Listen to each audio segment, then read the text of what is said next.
Yeah. I have to wait till it says you're now live. I can't just start talking, Cosmo. Jesus. Hi, everybody. Hi. Hello. Yeah. So anyway, welcome to the Hangout. This is a Hangout that I do usually once a month. This month it was twice a month because I missed October for a reason I don't really remember. Oh wait, I remember now. It was Steph's fault. Halloween. No, I'm kidding. It wasn't. I was actually. I missed my October Hangout because that was the date I had originally scheduled. It was the date that I was on TV in Fairfax with one of our guests today, Stephanie Gutormson. So it was my fault. It was totally your fault. Hi, Steph. Hi. And Steph is joining us especially this month because she and I at some point are going to be doing a YouTube series together on my channel. Terrific. So cool. She is already an occasional collaborator. She will soon be a regular collaborator. Ooh. Yeah. This event in Fairfax, has it made its way to YouTube or someplace where we can see it? It was an episode of Road to Reason, which is a regular series that they do there. But I think there were technical difficulties, and I'm not sure that our episode is up. The first episode I did an episode over the summer that is up, that is on their YouTube channel that you can watch. But the one that Steph and I did, and it's a shame too because it was a really good episode. It was Steph and I were co-hosts, and our guest was JT Eberhard, and we talked about polyamory. It was a great show. I'm gonna look for y'all. If I get a link, I'll everybody and give it to you in the Hangout, or give it to away. There you go. Yeah, we'll find it somehow. But yeah, so this is my Patreon Hangout. These lovely folks here are my patrons, and obviously, if you're watching this, you could be a patron or you couldn't be because everybody can watch. But if you wanted to join in the fun, you have to be a patron. You can go to patreon.com/Steve Shives if you'd like to support my channel by becoming a patron. And you can, I don't know, if you do it really fast, you might be able to get in on this one. If not, you can join us next month. Somebody jump on the ball. Hello, Robert. Hello. So we've already been chatting a little bit before we went on the air. We talked about the weather. We talked about we were talking about atheist celebrities that we admire, like Dan Barker and Aaron Ra. So, but let's just go back and talk about the holidays for a little bit because we just here in America anyway, which is the only country that's really important. We just had a. So I'm told. So I'm told. That's the message I get over and over again.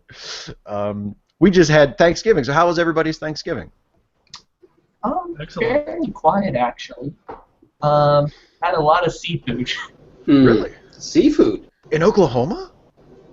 Well, we can get salmon and shrimp, contrary to popular belief. I don't think so, because you don't have an ocean. That's Like, lake I food. never said Yeah, much. No, but they got the Caribbean about, what, 500 miles southeast of them, so... Yeah. Oh, yeah. Actually, we get a shrimp truck every so often, which actually is we get a shrimp from Galveston. Oh wow. So Well, yeah, that's it's really nice. Yeah. Well, as I said before, we had my best friend over, who was a guy who was originally the guy who's sold me most of my stereo gear and has since become literally my best friend. And we listened to good music and we had good turkey and basically had a terrific time. And my wife put up an absolutely killer meal. That's what it's all about. What about? Let's see. Brett, what about you? Did you have anything special for Thanksgiving? Let's see. Anything special? I guess I introduced my family to a new board game. That's about it. What game? Have you heard of Ticket to Ride? I've heard of it. I've never played it. It's a fun little game. You build basically train tracks across America, and it's competitive. It's somebody hums. We can't clear that. You're going to get me DMCA'd. And then typically that board game people, just because my stepdad's kids have 2 kids of their own, so they're always like exhausted by 8 o'clock. So. Yeah, I know. For our family Thanksgiving, it's just it's me and Ashley and my dad and my brother and my grandmother. And depending on who's available that year, it might also be my brother's girlfriend or my dad's girlfriend. It just depends on who's coming to what. But it's always a small group, which is the way it's always been with our family. And Ashley's family, it's like every holiday, there's like 100 people there, which is like insane to me. I just can't. I don't understand why they do it this way. I'm like, don't they all have their own little families though, right? Like, why do they all come together at once? Why don't they all go to their own houses? You know? I think it's called piling on or something. Yeah, I mean, they all seem to really like it, but Let's all just be thankful that we're not the Duggars Thanksgiving. Oh God. yeah. So, it sounds like I probably had the biggest Thanksgiving of anyone here. We do 3 days of Thanksgiving. Oh, 3 days. Wow. 3 days, and I provide the turkeys. This year was a little smaller, so we only had 3 15-pound turkeys. In years past, we've gone through 100 pounds of turkey in the 3 days. Holy guacamole. To make sure that the turkeys are nice or tender, we brine the turkeys before we roast them. So that helps a lot. It's amazing. So Sounds like a medieval feast.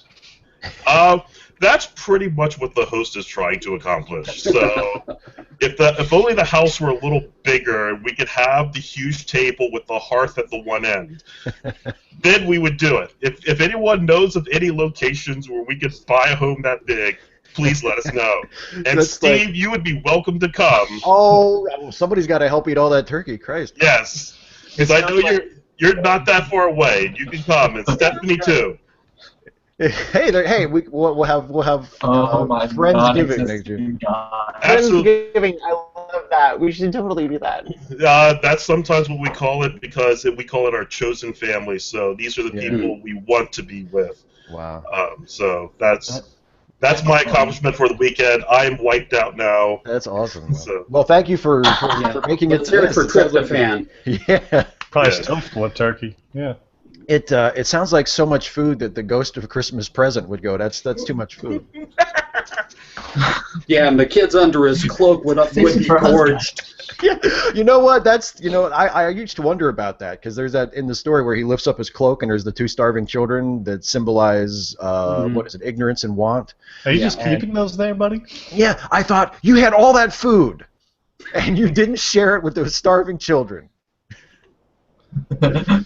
Also, you have them under He's a your robe. sadist. That's What just can you weird. say? What was that? He's a sadist. Yeah, yeah, Either that or a fetishist. yeah. You know, I don't know any fetish that involves starving children. No, I know one. I know one. It's called you- American capitalism. Oh shit! Oh, Here we go. dude, man, too soon. You and your Marxism. Hey now, there's a lot of other names that believe in socialism. It's just as smart. I God, know. Steve. Everybody always defaults to Marxism though. Ah, you Marxist.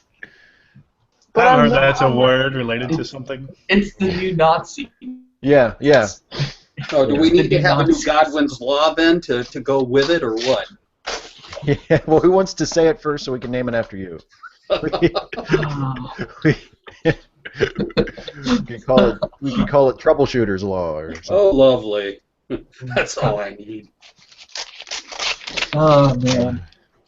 Steph, are you counting money? What are you? I am. I'm counting all the money. That's actually literally what I'm doing. I know the sound of money being counted when I hear it. The fat YouTube stacks, of course. Yes. I've seen Steve, like, there's a few times he's come to my house and he just has like a briefcase full of money. I'm Hey, like, I don't have any room for this. Just take it. I carry it with me everywhere. No, he does, and then he's like, all right, we're gonna film a video, and then we have to go make a drop. It's handcuffed to my wrists. You He know. thinks he's in Breaking Bad. Does he have a concealed carry permit for that money? Oh no, he just walks around with an assault rifle. He doesn't need no permit. He don't need no gunman. This is America. What, do we lose a war? Yes, several actually. Do you want me to start naming them? The war on drugs Oh, yeah. started. Yeah, the war on drugs isn't going too well. War on poverty. War on poverty. We were, Well, war on poverty. Well, you probably would have won the Yeah. war on poverty. Well, the war on poverty, Exactly what they I'm threw the doing. towel in on it. We have a war on poverty? It must be like Korea or something, because We, no people one in knows poverty about don't it. realize it. And they- We just halfway through while we were winning. I don't know what our idea was with that. Yeah, Why would you quit a war you're winning? Why? And we quit the war on poverty that was actually starting to go well, and we doubled down on the war on drugs, which has never gone well at all. And also double down on the war on poor people. Yeah. Well, I mean, you'd think it'd be easy to win the war on poverty. I mean, poor people can't defend themselves. They don't have guns. I think that's what a lot of people thought it was. They thought war on poverty, so we're going to finally get rid of the poor people? Oh, no. When are we going to have a war on war? Well, they're all eventually supposed to be rich anyway. I mean, just ask Donald Trump, right? Right. It's like, why do you have to go and bring Donald Trump into this? We're having a nice. Because he was going to come up and oh no, here we go. Here's Donald. Oh, Steve. Hi. Oh, Steve, no. Hello, everybody. Come on, I just ate. I keep Steve, come on. I keep it within arm's reach, just so you know. I told you we were going to go back to that thing, Steve. Actually, he's in tomorrow's episode of 5 Stupid Things. There's a spoiler for you. See, we're now warned. Yeah, so No, I think Oh, no. I think it's segment 3, so you can skip that if you want. Well, You guys- spoiler alerts, everyone. The spoilers have been dropped. Hey, Steve, I've always wanted to interview Donald Trump. Oh yeah? Let me ask him. Let me see if he wants to talk. Donald, do you want to talk? Of course I want to talk. He just doesn't know how to listen, that's all. And it's just, What's that word mean? Listen, I've never heard that word before. I don't know. You guys I aware? think your audio is Oh, nobody's watching anymore. losing sync. The viewer count went down to 0 all of a sudden.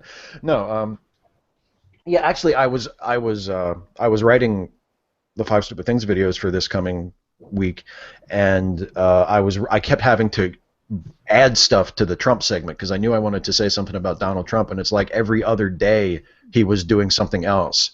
You know, it was like he had a really busy couple of weeks. First, he was like, "We're going to deport all the Syrian refugees," and then he was like, "Oh, the Black Lives Matter protester that got beat up at my rally, he probably had it coming," and then he tweeted that thing, that racist infographic, and then That everything Donald Trump tweets, though.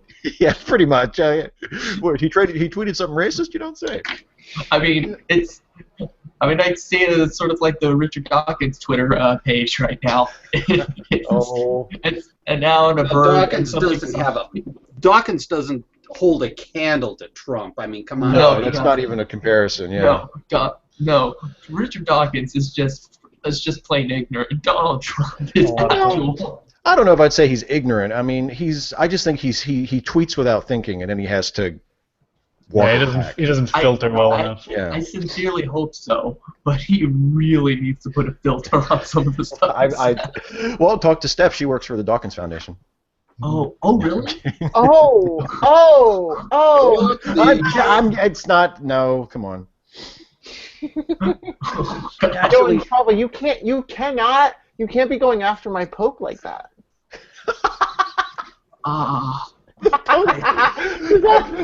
We were joking. No. Pope Richard the First. Yeah. Okay.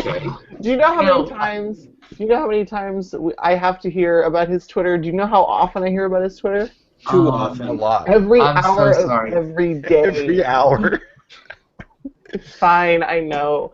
You know, to be honest, a lot of the times, like he's very good, like being with longer mediums like books and so on. Twitter Arguably, yeah. and he's very, very eloquent, and he uses lots of concise wording, and a lot of times people will just take one tweet out of context and be like, oh my god, he said something horrible, and then if you read like the whole conversation or the whole context, you're like, oh, wait a minute, no, he's not. Well, see, this is what happens when you're living in a world of sound bites. Yeah. Because Twitter bites are going to be very little different. I think the other part of it too is, and I mean, I don't want to like have a Dawkins pile on for this, but because I've criticized him before for saying stuff like that, and I would do it again if I thought it was warranted. But I think sometimes he says things that actually, it's not just that he's taken out of context. I think sometimes he does say things that I really do think he should not have said, but I don't think he means any harm. You know, it's like I don't think there's a malicious I don't intent. think that he's don't personally think that he's particularly malicious about it. I mean, not in the same way that somebody like T-Foot would probably be, for certain. Yeah, but I just think that and to be honest, I mean, like, he's an old guy, so it's not like his opinions are going to change anytime soon. It's not like his opinions are going to change anytime soon. It's sort of. And the thing is, there's no real comparison between him and Trump because Trump doesn't give a damn. The only thing Trump gives about is the attention. He is an attention whore of the first water, and I'm not sure I want to hear an argument because it is so clear that is what he is. It's one of those things. Are you guys aware how absurd the presidential debate looks outside of the United States? I shudder to think. I can only imagine. What are your impressions, Robert? Please fill us in. You know, I'm over in England and we're watching this, and it appears that Trump has a strategy of increasingly absurd things to say, with a sliding scale of how obscene or assaulting they can be, and this is my dad trying to call me from Seattle, and he gets more popular the more absurd he gets. Yeah. That's it. And over here, I did watch a comparison somewhere between the Canadian Prime Ministerial debate and the American Republican debate, and there was, intelligent discourse on one hand, and I love God and creationism more than you do, and we go down the line in him, Huckabee, and then Jeb Bush. We do over here sort of scratch our heads and wondering, firstly, how are these people making money in whatever it is they do, and secondly, who's supporting them? Well, they are the American UKIP, if UKIP actually had any support. Yeah, pretty much. The Republican debate is nothing more than a shit throwing contest. Yeah, it is. Oh no, it's that. Sorry, but that's what it is, and it's gross. It's a bunch of monkeys throwing shit at each other. And compared to the Republicans, they have to wad through 16 people. 16 people, and that's just the ones they can get onto the stage. And they're all talking to the dumbest person in the room. Yeah, that's it. That's which is CNN's moderators, obviously. I think I'll speak for him. Yeah. Well, the problem is that the entire party has been taken over by what used to be just sort of a faction off in the corner. I think what's happened over the last 30 years. Populist. Yeah, exactly. They pretend to be on the side of the common people, and then they advocate policies that would crush the common people if allowed to be fully implemented.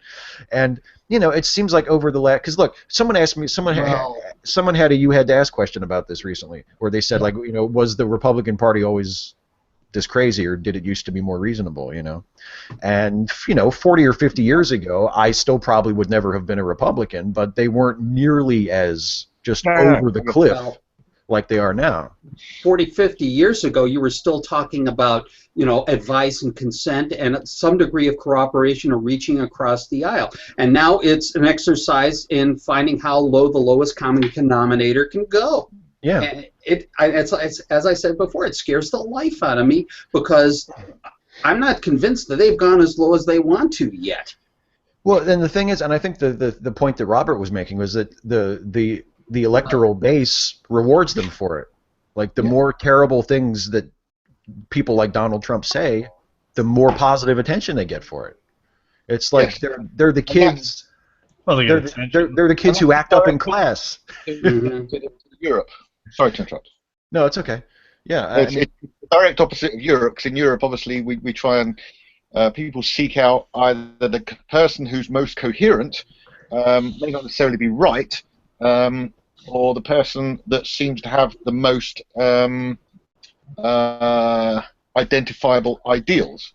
Whereas when we observe what's going on over there, it's very difficult to see what it is that the ideal would be. Well, that's a question we need to ask ourselves. Yeah.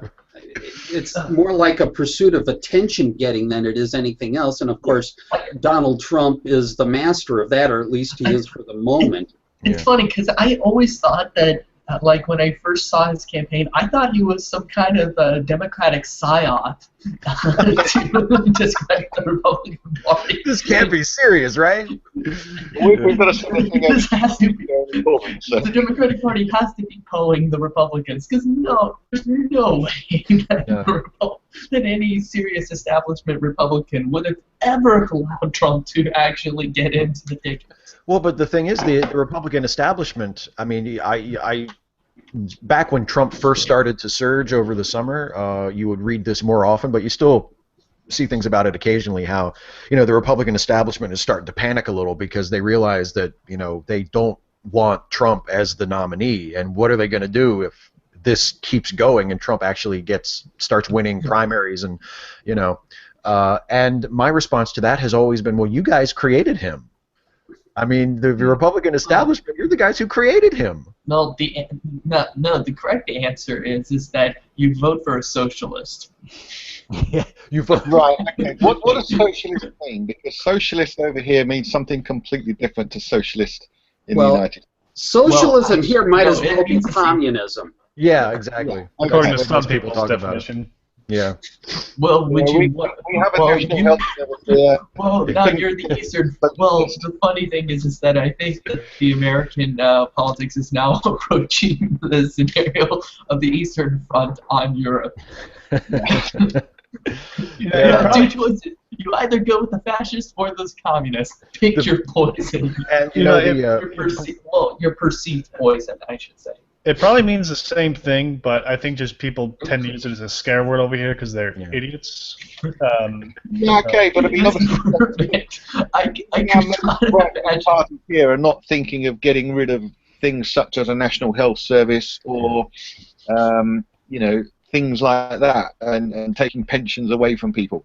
Even the most right-wing people here, the most left-wing part of British politics is still to the right of Democrats in the United States. And when I hear people say, you're a socialist country over there, I'm going, mate, you really need to get a dictionary. Yeah. Well, see, they need an education is what they do. I mean, they don't really know the definition of their terms. They don't understand that police and fire and other, local and city and state services are, at their heart socialistic. Yeah. Gee whiz, what a concept, but they can't be bothered to acknowledge that. They don't even really know it. I think you guys don't give the free market enough. Hold on, let me finish. I don't think you give it enough credit. Like, if we wanted fires, like the free market would if fires were rampant, the free market would take care of it. They'd go away. Free market. Exactly. It's totally cool. They can always take care of themselves. Stephanie, you're off your meds. Oh dear. Oh crap! I forgot my socialism pills. Your socialism pills. Take your socialism pills, Steph. You're not you when you don't have a Snickers. Yeah, but oh my God! Someone should do a political commercial with Barry Sanders and Donald Trump, and it's Donald Trump raving and saying racist, ableist crap, and then someone says, "Trump, eat a Snickers," and he turns into Barry Sanders. He's like, "Sorry." That's great. That would be hilarious. Oh, that would be good. I would buy Martian. Did anybody get a chance to watch the Democratic debate a couple weeks ago? I saw it. Yeah. Yeah, I missed it. Yeah. Bit dry. I thought. Where was the insults? Where was the race baiting? I didn't see anything. Hey now, all these other people got all this time to talk, and I'm over here I haven't even gotten 10 minutes. That's not fair. Go ahead, Steph. And then he quit the next day, so. Which is fine. Actually, now that it's down to just Bernie and Hillary and Martin O'Malley, it's like, the grown-ups. Yeah. Actually, I was really impressed with O'Malley at the last debate. So was I. Yeah. He was name-dropping his website 4 freaking times during the debate. I was like, Jesus Christ, man, you gotta rein it in a bit. Save it for the end.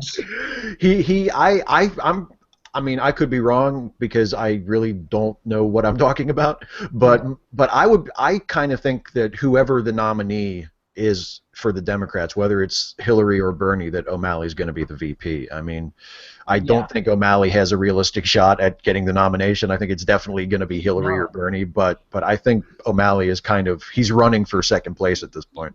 Well, he brings substance and he brings some thoughtfulness, and that's not nothing. And he's young enough so that if his ticket wins and he is vice president for 4 or 8 years, at the end of that he could also be a viable candidate himself. Yeah, we could be looking at him in 2024. Yeah. So, what do you think of O'Malley's performance, having served under him as your governor and my governor too? Having been his subject. He had a lot of shortcomings, I thought, as governor, but overall, I didn't think he was a terrible governor. I mean, a lot of some of those chickens came home to roost in Baltimore last year. Like, people were saying, his crime policies, his law enforcement policies, sort of exacerbated these underlying issues that then sort of exploded with the Freddie Gray thing. Actually jumped on him on that. But and that's I think that's fair. Yeah. But at the same time, under his governorship, we legalized same-sex marriage in Maryland. We passed an equality ordinance to guarantee legal protection to LGBT folk, and those were big deals to me, because I remember the first time we tried to pass same-sex marriage about 5 years ago, maybe. It failed, and I was like. I was like depressed about it. I mean, it like ruined my whole day, because I was like, because that was like election day and everybody was going to vote on it, and it failed, and I was like, oh damn, and then like the next year it passed. It was that fast. It went from being voted down to passing, and O'Malley was a champion of it like the whole way through, and I remembered that, So even though he certainly was not a perfect governor, and the criticisms of him, I think, are valid when they talk about like his handling of, drug policy and criminal justice. But overall, I didn't think he was a terrible governor. What did you think, Matthew? You're a Marylander. I know, and I'm also you're in a more conservative neighborhood than I am. Yeah. Where most of my friends down here actually liked O'Malley, and particularly liked him more as Larry Hogan looked better and better. As the polls went for Larry Hogan, I should say. So I think most of my friends would enjoy having O'Malley on the ticket. I don't think they think he has any chance whatsoever to beat Hillary or Bernie. No, I don't think so. He's picked up steam, but it's a bit late in the game for him to do it. But he sends I'm not sure how, but somehow. It would take one of the other candidates making a colossal fail for him to get ahead. Or maybe both of them, yeah.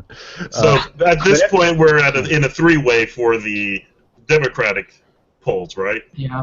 Can you not use three-way when talking about Bernie and Hillary? It's just... My apologies. That's super ancient. Well, we know where his mind is.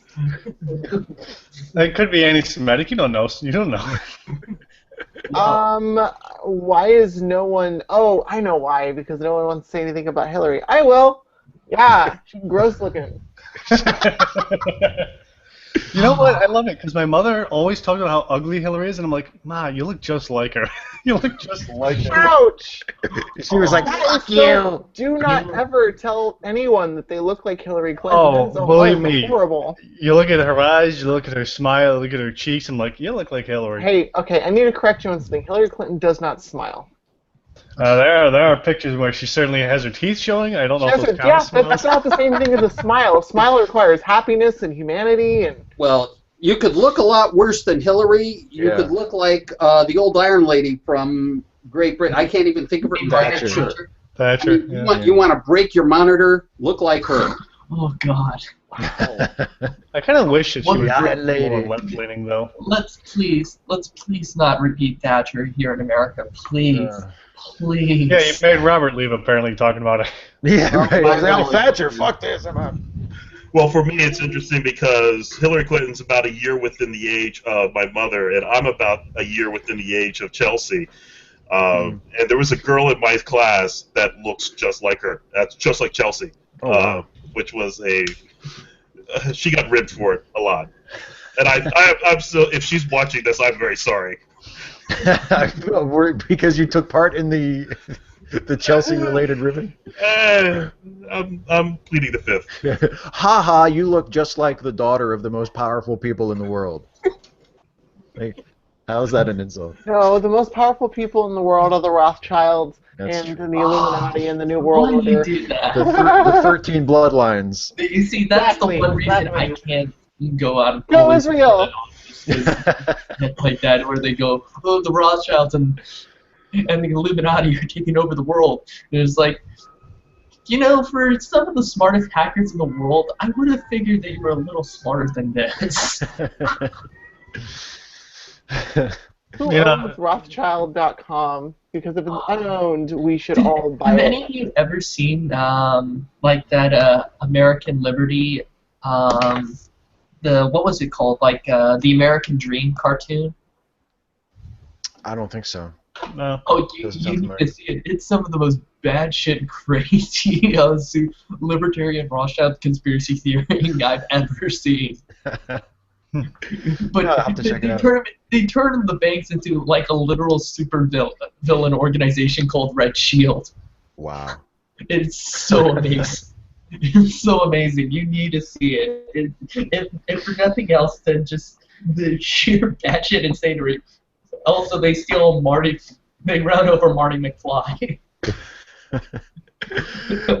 I haven't really done a conspiracy theory related video for a while, but I remember when I was doing them, because I did a couple of 5 Stupid Things about conspiracy theory related stuff, and it's like it's research for those is so interesting because you encounter the most insane things that are said with absolute conviction, like by people who believe that this is how the world actually is. So you mean like You know. religion?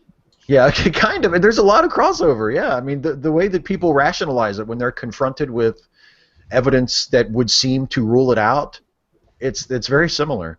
And, you know, that's how I got an email once from Rick Warren, a personal email from Rick Warren, because I had made a joke about the Council on Foreign Relations and used his name. And I don't know, I guess that popped up in his Google alert for his own name or something. I don't know how he figured it out.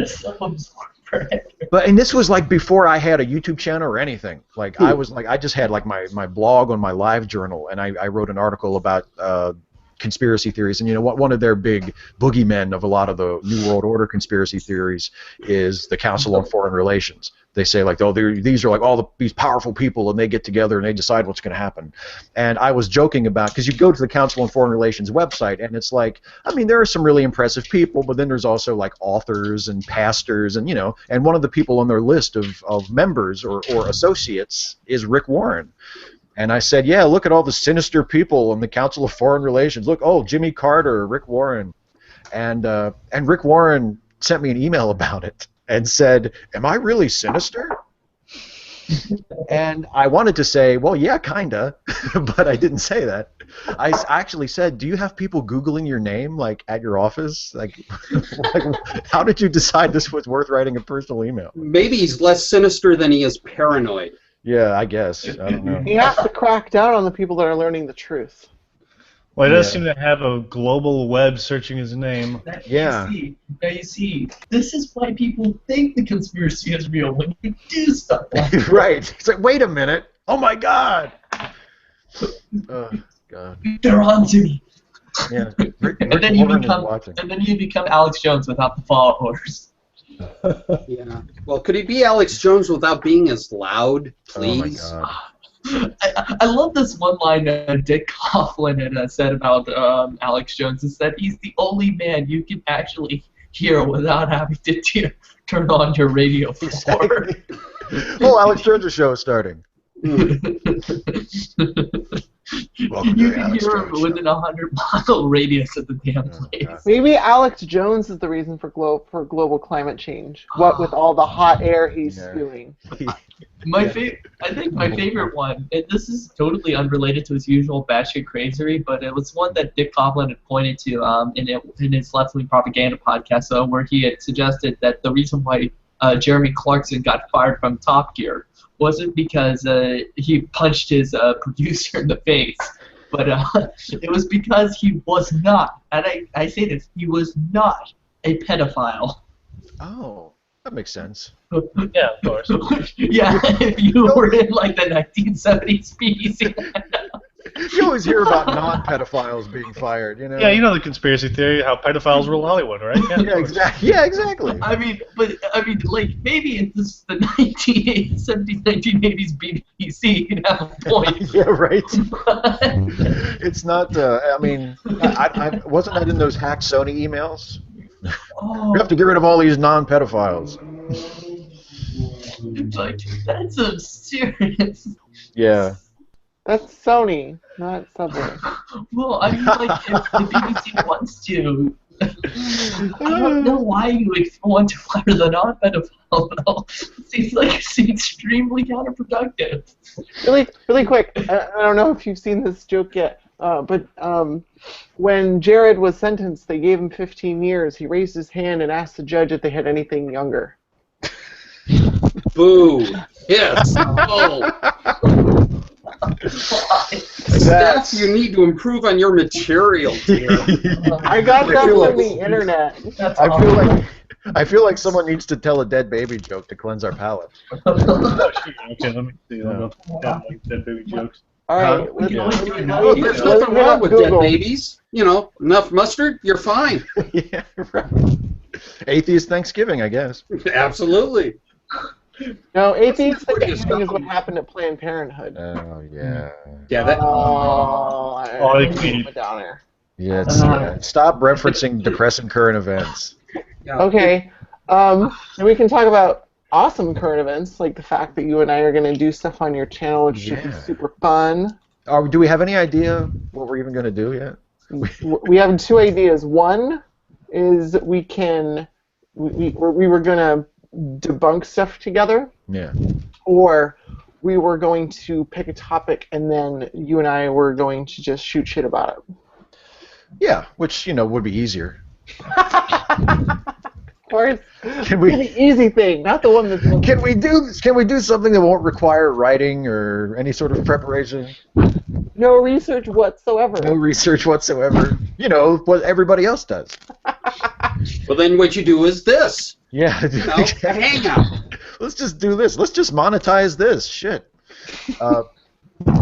No, yeah, we're gonna. Well, I remember we had an idea a couple months ago about, and I don't know, we never really fleshed it out, but like things that God should have told us. Oh yes! Oh my goodness, we should totally do that. Yeah, that's a good idea. Like things that aren't mentioned by any religion, but you would think are like things that should be on page 1 of the owner's manual. We should totally. No, this is funny. We have to go back to Wendy's and talk this out because that's where all the good ideas come from. Bacon cheeseburgers. It's a very Wendy's-centric They're good collaboration. The number one is always germs. Always germs for me. Yeah. There's also the one about, those little red berries that grow on that bush? Stay away from them. Yeah, Don't call it deadly nightshade for a reason. The Garden of Eden, right? God says, okay, don't eat the fruit from this one tree, because I said apple. so. And it's an apple, which isn't even going to hurt you, but it's like, oh yeah, there's like half this stuff is poisonous. And those bushes with the 3 leaves? No, you don't want to rub up against those. Don't touch them. Although I think I can't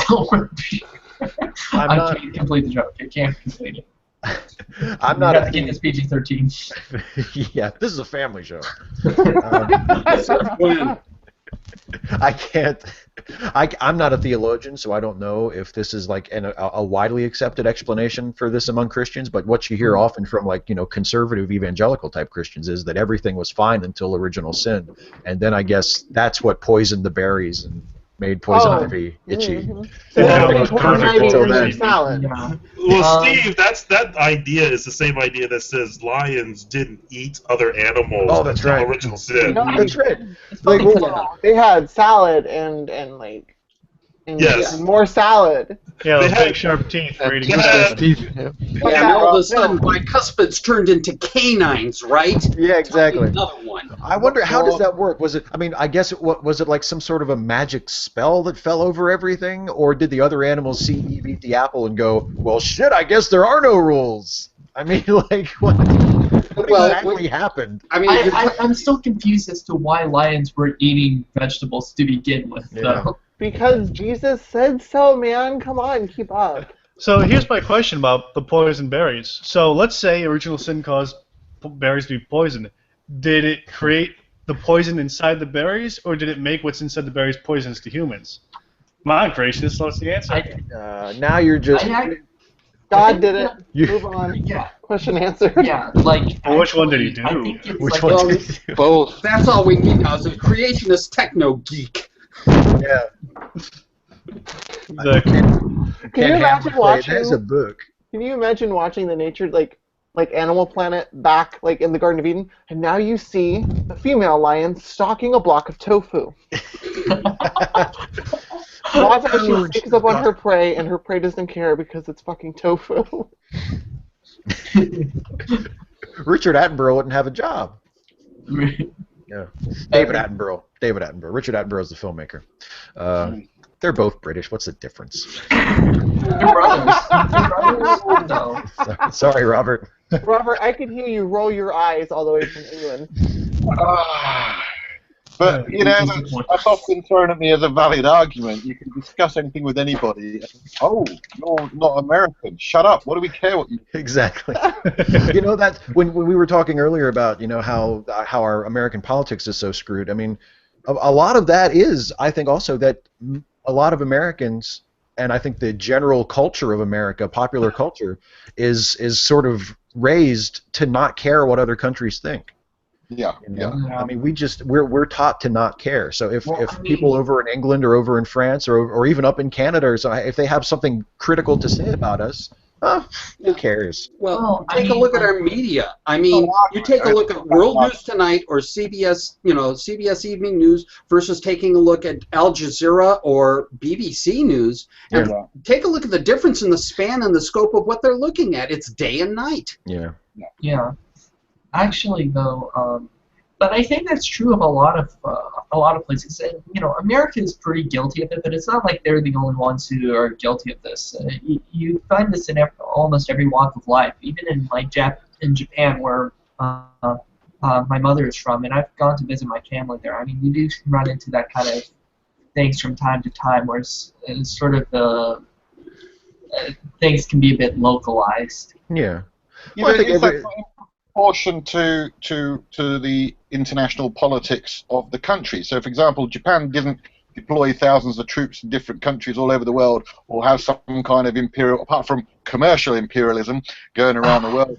That's debatable now. You know, the United States has troops everywhere. Britain has troops everywhere. So, if something happens in Iraq or Afghanistan, it's relevant to our countries. But if Japan hasn't got anybody there, apart from some poor journalist who's had his head cut off, it's otherwise going to be irrelevant to the average Japanese person.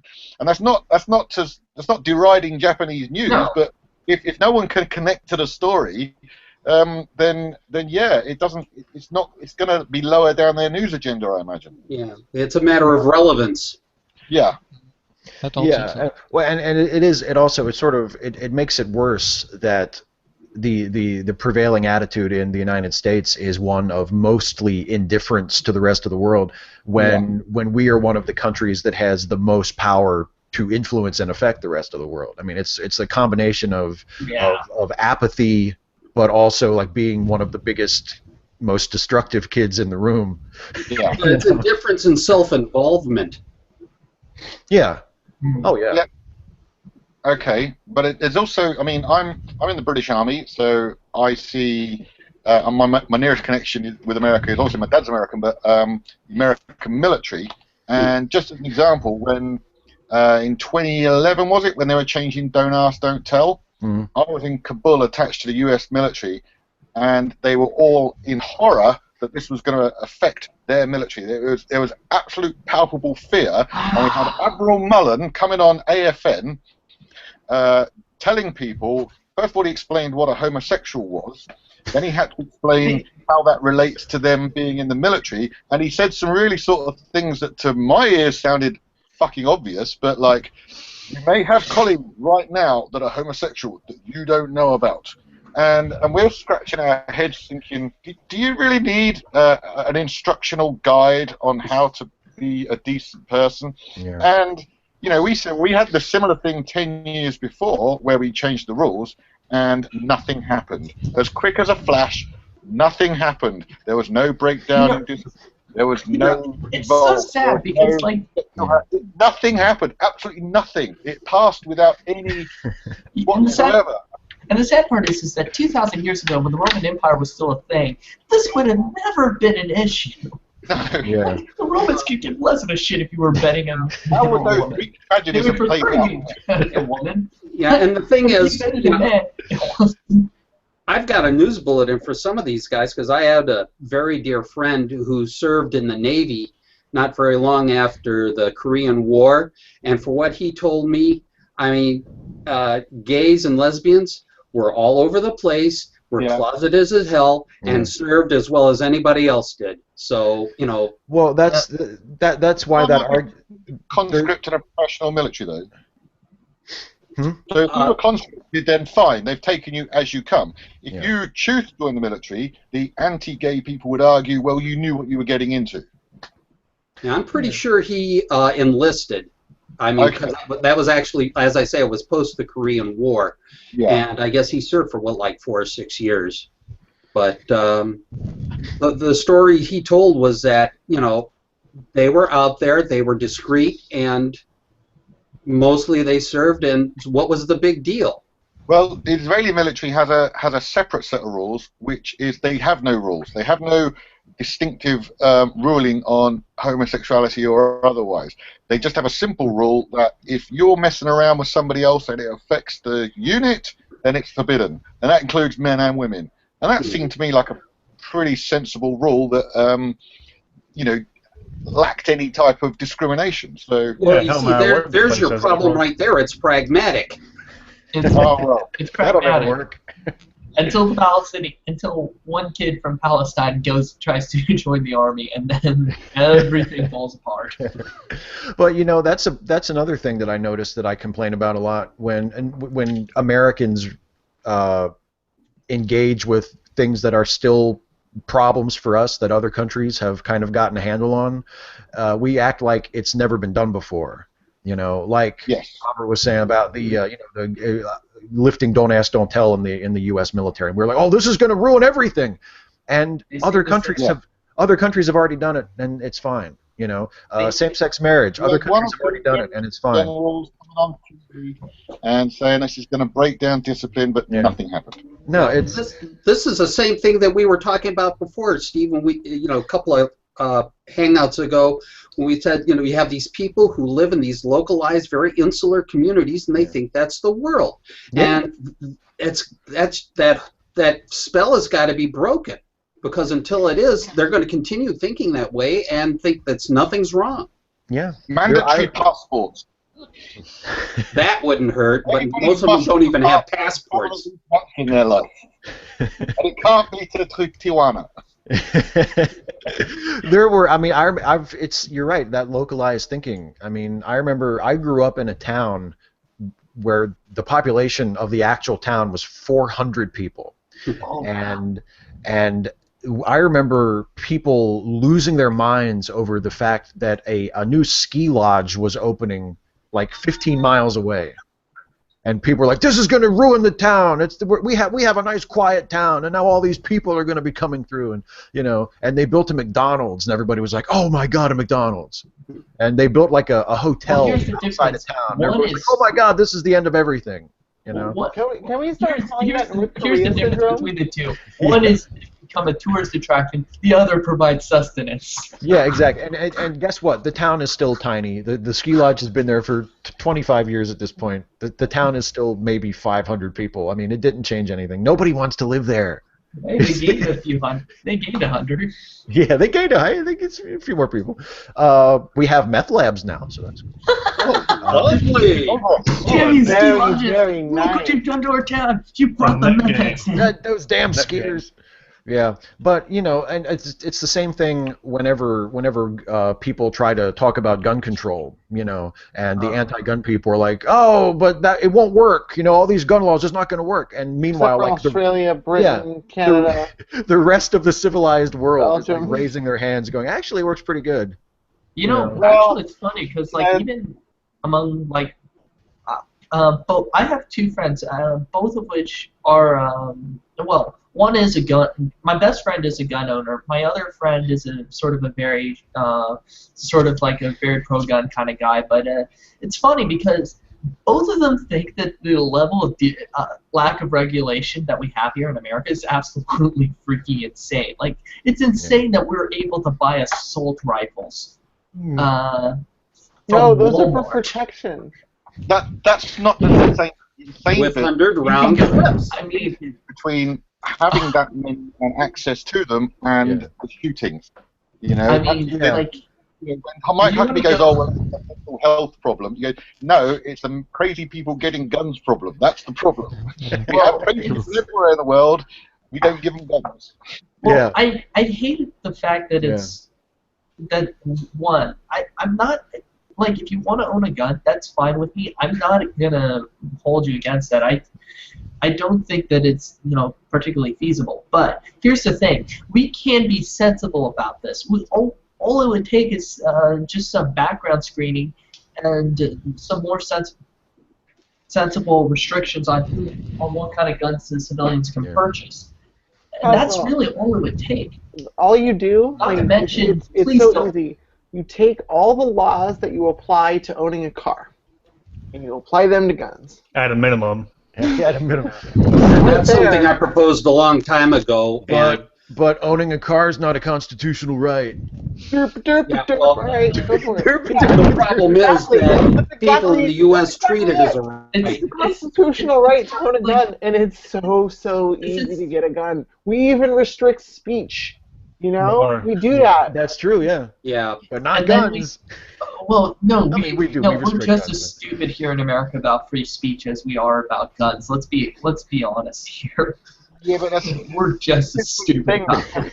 Yeah, As soon as like one university decides to not let somebody speak, they just scream freedom of speech. Yeah. Why didn't you let Ayn Hersey speak to us? Well, partly because she was suggesting genocide if Muslims don't convert.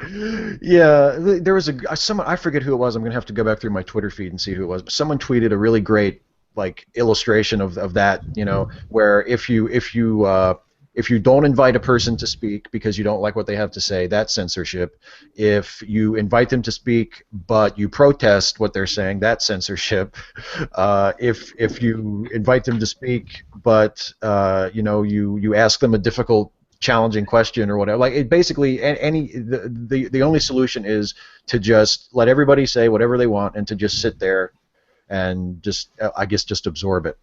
Actually, it's kind of funny you mentioned that because that's actually something that I thought if I could bring an anecdotal thing. I know you've had a couple of incidents where people have just complained that you're like this huge this huge pro-censorship guy, and they complain about it on their YouTube channels. And here's the funny thing: I actually did end up getting about a month ago. I actually got banned from your Twitter.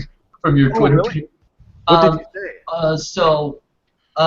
This is kind of embarrassing for me, and so I'd like to just sort of give context for that right now. Yeah. So what happened is that it was like on the third article Margaret Plus had made on the whole Laughing Witch incident. Yeah. And I left a comment on it saying something like, to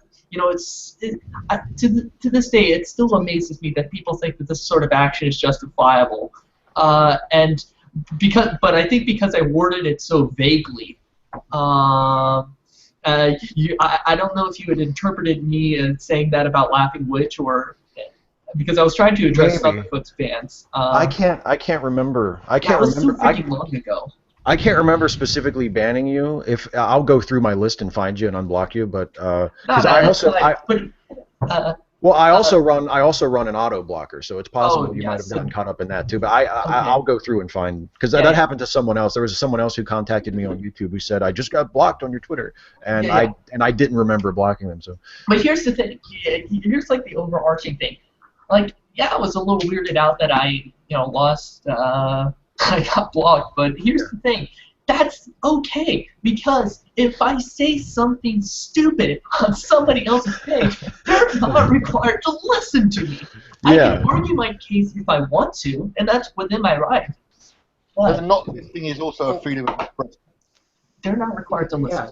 Well, this is the thing, too. I mean, how many times have we heard the old saw about freedom of speech means tolerating speech you may not like? I mean, is it too much to ask for a little self-discipline and maybe, understanding that at a fundamental level? Or am I asking too much?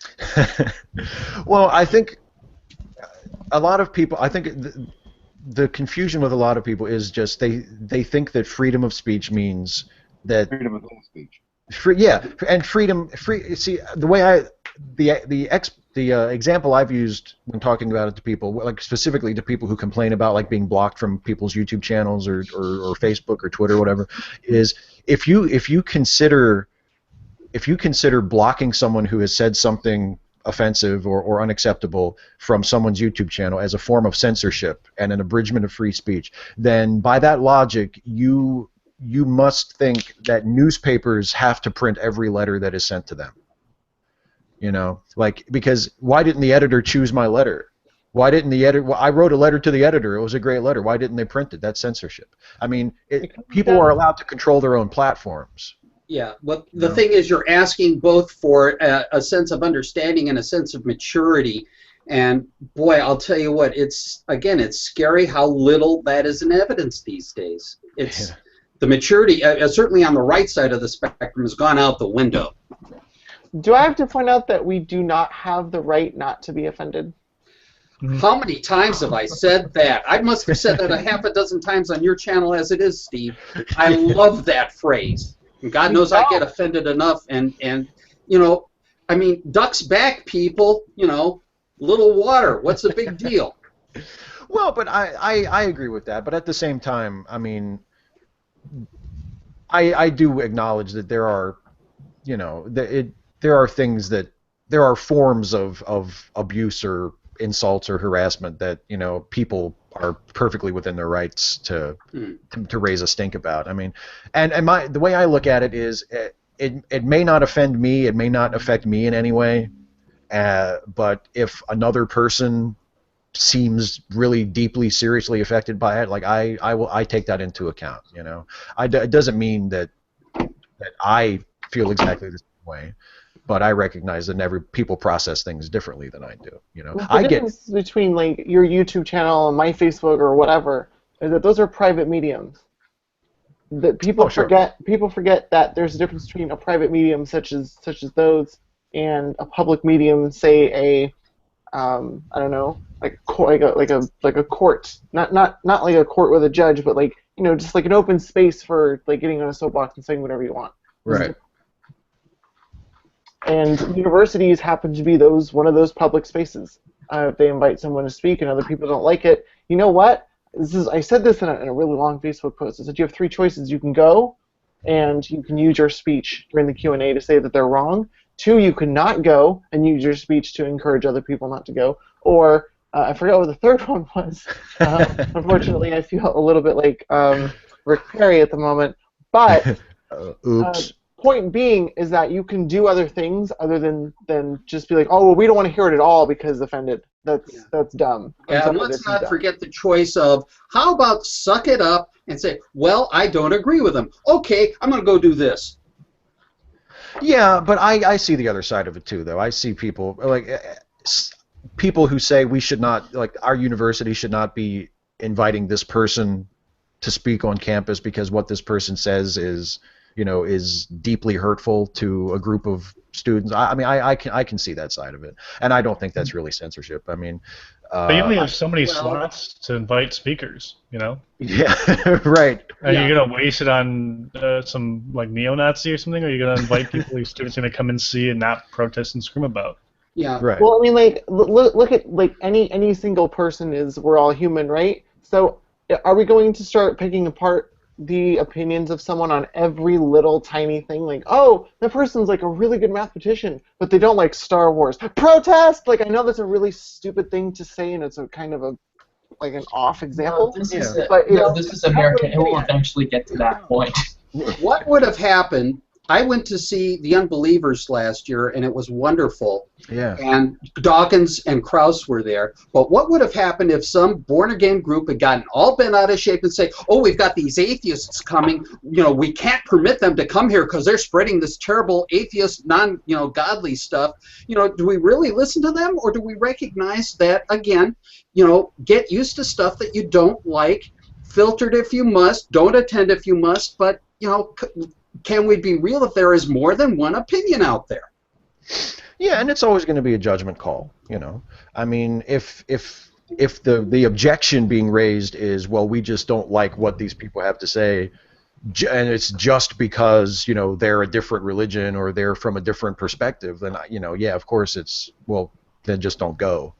Well, that's the kind of I think that's what they're getting at. That's what I'm getting at, though, Steve. It's like drawing that line is subjective, and because it's subjective, it's hard to nail down what it like. Let me put it this way: if someone doesn't like Erin Hasi, how do you say her name? Ayaan Hirsi Ali. If you don't like what she's going to say, that's fine. But at what point? Let me ask you this: what is the definition of hate speech? And I would really like to see where she's I want to see where it's written that she's actually advocated for genocide. And I mean explicitly, where she said, "I want to kill this entire ethnic group of people without question, without any caveat." If you can't show me that, then you're inferring and taking that too far.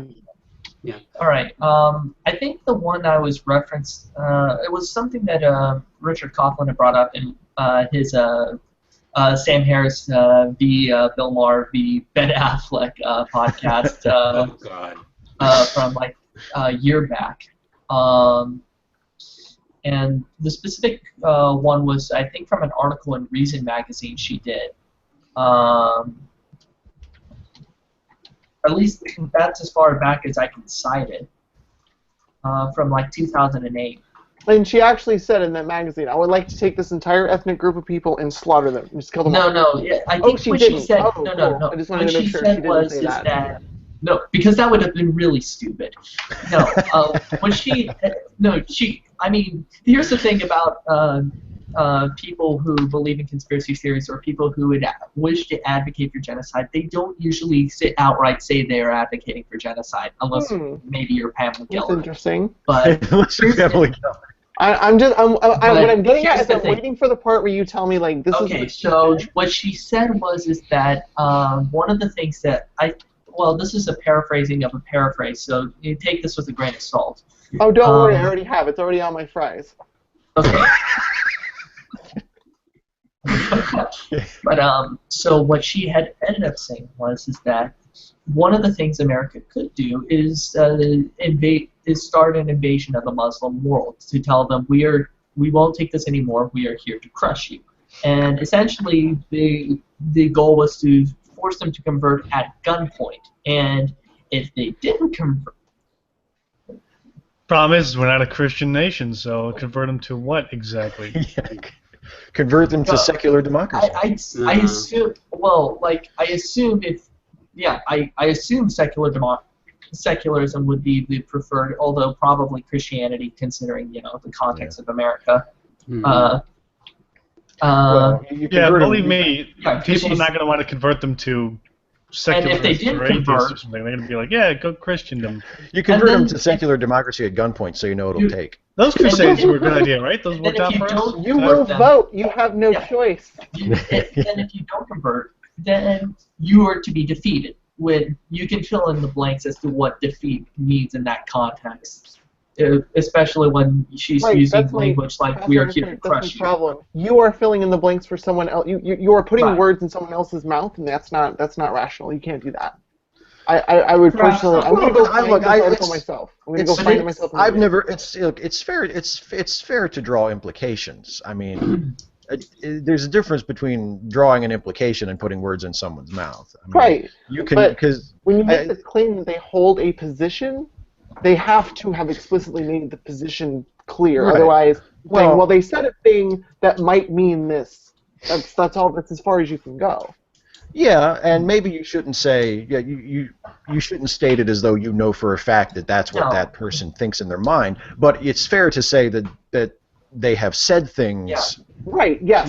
That's what I'm saying. You shouldn't say. Yeah. Not everything she says either makes sense to me or seems reasonable. That's totally fine. But then you jump the shark when you start saying, no, she holds position X because she maybe one time said something incorrect. People misspeak too. They also might say things they don't necessarily mean. I also think it's fair if a particular person says those sorts of things over and over and over again for years. Like Sam Harris. And refuses to be corrected and refuses to be enlightened or informed by multitudes of people who have engaged him on these issues. I think it's fair to say, okay, you know what? He's not being misunderstood. He's not being misinterpreted. Right. He's just stubborn and kind of an asshole. Hey, we're out of time. Okay. I'm sure in person he's a lovely guy, but that could be said about a lot of awful people. I'm sure in person he's a lovely guy, but. Are you done? Yeah. Well, we've actually gone over an hour. So. Oh no. I know. You're trying to end the Hangout. That's censorship. So mad. I'm going to censor all of you in a minute, and I'm going to stop this Hangout. All right. Well, it was stop the madness. Stop the. Oh, by the way, who's ready for Star Wars 7? Oh, me. I got my ticket already. I'm going for which? The new Star Wars. I'll see it eventually. I'm more interested in seeing Spotlight, to be honest. Ooh. That looks good. That does look good. I'd like to see. I didn't have time this weekend, but me and Ashley wanted to go see Creed, but we didn't have time. So that looks interesting too, because I'm a huge Rocky movie guy. So. Yeah, that and there's what's the other one? I can't think of it now. Finally did see The Martian. That was fun. Yeah, so I still haven't seen that. I'll probably wait till that's out on. It's Interstellar Light. It's called. Interplanetary.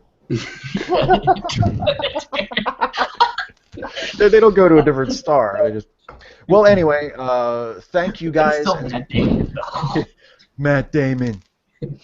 Matt Damon. I love Matt Damon. I genuinely love him, but I always go to his puppet version of Team America whenever I go. Matt Damon. I was driving a handy car long before I was trained to drive one. Later, guys. Okay. All right, guys. I am going to wrap this up. Thank you for joining me in the room. Thank you guys for being my patrons, for supporting me. Thank to all of the patrons who are watching for supporting me. If you would like to join in this sort of thing in the future, you can watch all you want, but if you want to actually be in the room and be on the show, you have to be a Patreon patron. You can go to patreon.com/Steve Shives to become a patron and support this channel and help me make the kind of videos that I make. I would really appreciate it. It really helps.